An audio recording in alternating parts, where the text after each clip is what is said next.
ஹலோங்க. திருச்செந்தூர் முருகனை பார்க்க போவோமா?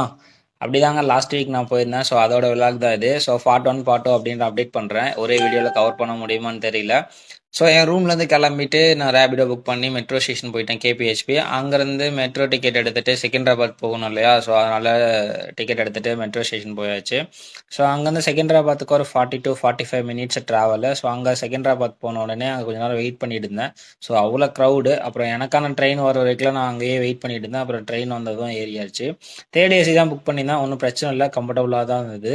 ஸோ இந்த ட்ரெயின் வந்து பார்த்தீங்கன்னா சென்னை பீச் தான் போகும், டேரெக்டாக எக்மோரோ தாம்பரமோ போகாது. ஆனால் எனக்கோட ட்ரெயின் வந்து கனெக்டிங் ட்ரெயின் தாம்பரம் தான். ஸோ அதனால் அங்கேருந்து லோக்கல் ட்ரெயினில் தாம்பரம் போயாச்சு. ஸோ தாம்பரம் போயிட்டு அங்கே வெயிட் பண்ணிட்டு இருந்தேன். ஸோ எப்போ ட்ரெயின் வரும்னு சொல்லிட்டு ட்ரெயின் எனக்கு. ஸோ ரிமைனிங் பார்ட் 2ல் நான் அப்டேட் பண்ணுறேன். அங்கேருந்து ட்ரெயின் தாம்பரம்லேருந்து திருநெல்வேலி எப்படி போனேன் அப்படின்றதெல்லாம். ஸோ அங்கேருந்து ரிமைனிங் அடுத்தடுத்த வீடியோவில் நான் சொல்கிறேன். பாய்.